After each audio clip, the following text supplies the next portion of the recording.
नमस्कार दोस्तों, आप देख रहे हैं न्यूज माकर। तो चलिए दोस्तों, आज की ताज़ा तरीन खबरों को शुरुआत करते हैं। तो दोस्तों, खबरों को शुरुआत करने से पहले कुछ चुनिंदा हेडलाइंस पर नजर डाल लेते हैं। कोरोना वैक्सीन को लेकर गलत जानकारी फैलाने पर होगी कार्रवाई। रिपब्लिक डे पर लखनऊ के सभी मल्टीप्लेक्स में 10 रुपए में दिखाई जाएंगी देशभक्ति की फिल्में। केंद्र सरकार की तैयारी, 8 साल पुराने गाड़ियों पर लगेगा ग्रीन टैक्स। एसबीआई की नई स्कीम करे 5,000 रुपए से शुरुआत, मिलेगा एफडी से डबल मुनाफा और मुफ्त में 50 लाख का इंश्योरेंस। जम्मू कश्मीर में बड़ा हादसा, लखनऊ के पास सेना का ध्रुव हेलीकॉप्टर क्रैश, 2 पायलट घायल। तो चलिए दोस्तों, एक एक करके 10 बड़ी खबरों पर नजर डालते हैं। तो दोस्तों, हमारा पहला खबर है तो किसानों के ट्रैक्टर रैली का ट्रैफिक पर होगा असर। तो दिल्ली एनसीआर में इन रास्तों पर जाने से बचे। तो नए कृषि कानूनों का विरोध कर रहे किसान गणतंत्र दिवस पर ट्रैक्टर परेड दोस्तों निकालेंगे। तो किसानों के ट्रैक्टर मार्च के दौरान आम लोगों को ट्रैफिक के कारण परेशानी का सामना करना पड़ सकता है और इसको लेकर पुलिस ने एडवाइजरी जारी की है। तो दोस्तों, दिल्ली पुलिस ने शर्तों के साथ किसानों की ट्रैक्टर रैली को 3 रूट पर निकालने की मंजूरी दी है। तो दोस्तों, हमारा जो पहला रूट है 62 से 63 किलोमीटर का होगा और रैली जो है दिल्ली के सिंघू बॉर्डर से निकलकर संजय गांधी ट्रांसपोर्ट नगर, कंजावाला, बवाना और चंडी बॉर्डर से गुजरते हुए केएमपी एक्सप्रेस वे तक पहुंचेगी। तो दूसरी रैली टिकरी बॉर्डर से निकलकर नागलोई, नजफगढ़ और जड़ौदा होते हुए वेस्टर्न पेरिफेरियल एक्सप्रेस वे तक जाएगी। तो वही तीसरे रूट पर किसानों की रैली गाजीपुर से निकलकर रैली अप्सरा बॉर्डर, हापुड़ रोड होते हुए केजीटी एक्सप्रेस वे तक जाएगी। तो दोस्तों, हमारा नेक्स्ट खबर है, केंद्र सरकार की तैयारी, 8 साल पुरानी गाड़ियों पर लगेगा ग्रीन टैक्स। तो दोस्तों, केंद्र सरकार 8 साल पुराने वाहनों पर टैक्स लगाने की तैयारी में है। तो केंद्रीय सड़क परिवहन और राज्य मंत्री नितिन गडकरी ने पुराने वाहनों पर ग्रीन टैक्स लगाने के प्रस्ताव को मंजूरी दी है। तो 8 साल से पुराने वाहनों पर ग्रीन टैक्स लगाया जाएगा। तो दोस्तों, फिटनेस प्रमाण पत्र दिए जाने के वक्त इस टैक्स का भुगतान करना होगा। तो फिलहाल इस संबंध में औपचारिक रूप से अधिसूचना जारी करने से पहले इस प्रस्ताव को राज्यों को परामर्श के लिए भेजा जाएगा। तो प्रस्ताव के मुताबिक ट्रांसपोर्ट वाली गाड़ियों पर ग्रीन टैक्स रूट टैक्स के 10 से 25% की दर से लगेगा। तो 15 साल के बाद पंजीकरण प्रमाणन के नवीनीकरण के समय पर्सनल गाड़ियों पर ग्रीन टैक्स लगाया जाएगा। तो सार्वजनिक परिवहन वाहनों पर मसलन सिटी बसों पर कम ग्रीन टैक्स लगाया जाएगा। तो दोस्तों, हमारा नेक्स्ट खबर है, तो एसबीआई की नई स्कीम करे 5,000 रुपए से शुरुआत, मिलेगा एफडी से डबल मुनाफा और मुफ्त में 50 लाख का इंश्योरेंस। तो दोस्तों, एसबीआई ने नई स्कीम का ऐलान किया है। तो एसबीआई म्यूचुअल फंड ने रिटायरमेंट बेनिफिट फंड लॉन्च किया है। तो रिटायरमेंट सेविंग करने की चाहत रखने वाले प्रोफेशनल और नॉन सैलरीड लोग एसबीआई म्यूचुअल फंड की नई स्कीम में निवेश कर मोटा मुनाफा हासिल कर सकते हैं। तो इस नए फंड ऑफर में 3 फरवरी तक निवेश किया जा सकता है। तो एसबीआई रिटायरमेंट बेनिफिट फंड एक सॉल्यूशन ओरिएंटेड फंड है जो रिस्क प्रोफाइल में 4 योजनाएं ऑफर कर रही हैं। तो इस स्कीम में एसआईपी के जरिए निवेश करने वालों को 50 लाख रुपए तक का टर्म इंश्योरेंस कवर भी मिल रहा है। तो एसबीआई के इस नए फंड ऑफर में और भी कई तरह के फायदे हैं, जैसे कि डिविडेंड ऑप्शन में एसडब्ल्यूपी की सुविधा और तिमाही आधार पर विड्रॉवल की सुविधा है। तो दोस्तों, हमारा नेक्स्ट खबर है, तो दिल दहला देने वाला हादसा, प्लेन क्रैश में मारे गए 4 खिलाड़ी। तो सभी कोरोना वायरस से थे संक्रमित। तो दोस्तों, कोरोना वायरस खेल जगत पर एक कहर बनकर टूटा है। तो यह वायरस अब तक कई लोगों की जान ले चुका है। तो वही रविवार को ब्राजील में कोरोना वायरस से संक्रमित होने के कारण अलग से सफर कर रहे फुटबॉल खिलाड़ियों का प्लेन दुर्घटना से ग्रस्त हो गया।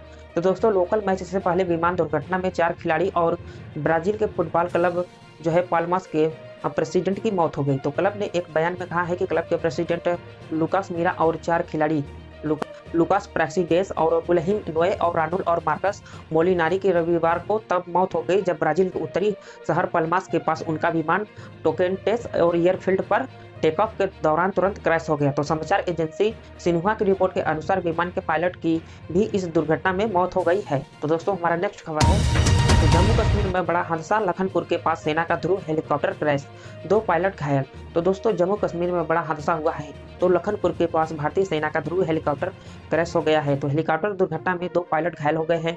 तो घायलों को अस्पताल में भर्ती कराया गया है। तो एसएसपी कठुआ शैलेंद्र मिश्रा ने इसकी पुष्टि की है।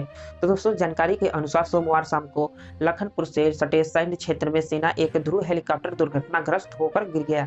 तो रूटीन पेट्रोलिंग पर निकले हेलीकॉप्टर ने पठानकोट के मामूल कैंट से उड़ान भरी थी। तो दोस्तों, हमारा नेक्स्ट खबर है, तो सिक्किम में झड़प, लद्दाख में मुंह की खाने के बाद दूसरा फ्रंट खोलने की फिराक में चालबाज चीन। तो दोस्तों लद्दाख सेक्टर में पिछले साल जून में मुंह की खाने के बाद भी चीन की चाल बदली नहीं है। अब उसके सैनिकों ने सिक्किम सेक्टर के नाकुला में घुसपैठ की कोशिश की, जिसे भारतीय वीरों ने नाकाम कर दिया। तो दोस्तों जानकारों का कहना है कि चाइनीज सैनिकों की ओर से किया गया जो है दोस्तों यह ताजा दुस्साहस के पीछे चीन की रणनीति यह है कि एक तरफ वह भारतीय सुरक्षा को परख रहा है और दोस्तों दूसरी तरफ लद्दाख सेक्टर को लेकर जारी बातचीत के बीच नया फ्रंट खोलना चाहता है। तो दोस्तों नाकुला में 20 जनवरी को यह घटना, जिसे भारतीय सेना ने मामूली झड़प बताया है, तो ऐसे समय पर हुई जब चीन ने जापान के सेनकाकू आइलैंड पर आक्रामकता दिखाई तो और ताइवान के एयरबेस पर जो है एयर स्पेस में घुसपैठ की। तो जानकार इसे अमेरिका के नए प्रशासन के लिए संदेश मान रहे हैं। तो दोस्तों हमारा नेक्स्ट खबर है, तो रिपब्लिक डे लखनऊ के सभी मल्टीप्लेक्स में 10 रुपए में दिखाई जाएंगी देशभक्ति की फिल्में। तो दोस्तों गणतंत्र दिवस के मौके पर उत्तर प्रदेश की राजधानी लखनऊ के सभी मल्टीप्लेक्स में जो है देशभक्ति से ओतप्रोत फिल्मों को दिखाया जाएगा। तो लखनऊ के जिलाधिकारी अभिषेक प्रकाश ने इस बारे में एक प्रेस विज्ञप्ति जारी की है। तो इस मामले में सभी मल्टीप्लेक्स को आदेश जारी किया गया है कि पहले आओ और पहले पाओ की तर्ज पर 10 रुपए में टिकट दिया जाएगा। तो दोस्तों जिला मजिस्ट्रेट यानी डीएम के आदेश में कहा गया है कि 26 जनवरी के मौके पर जिला के सभी जितने भी मल्टीप्लेक्स जो है दोस्तों मल्टीप्लेक्स है और उनमें देशभक्ति की फिल्में को दिखाया जाना और प्रस्तावित किया जाएगा। तो दोस्तों आदेश में उन सभी मल्टीप्लेक्सों को का जो है नाम दिया गया है, साथ ही उन फिल्मों की भी लिस्ट जारी की गई है जिन्हें कल दिखाया जाएगा। तो इसके साथ ही कहा गया है कि इन फिल्मों को देखने के लिए सिर्फ 10 रुपये चुकाने होंगे। तो इस दौरान पहले आओ और पहले पाओ नियम लागू किया जाएगा। तो दोस्तों बढ़ते अपने अगले खबर की तरफ। तो हमारा नेक्स्ट खबर है, तो गंगा एक्सप्रेस वे पर जिले में बनेंगे 2 जंक्शन और 1 फ्लाईओवर।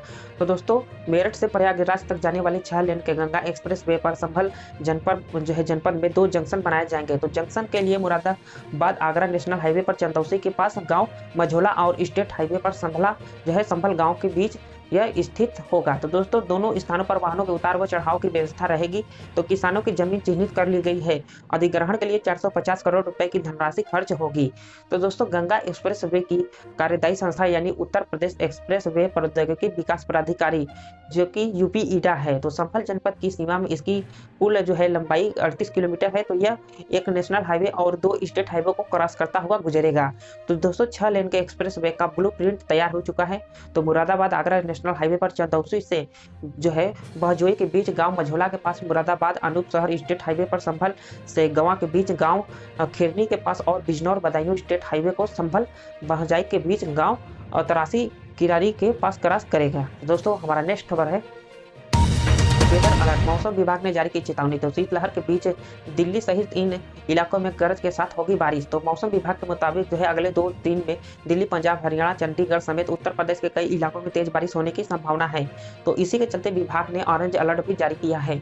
तो वही दिल्ली में शनिवार को न्यूनतम तापमान 7.4 डिग्री सेल्सियस दर्ज किया गया।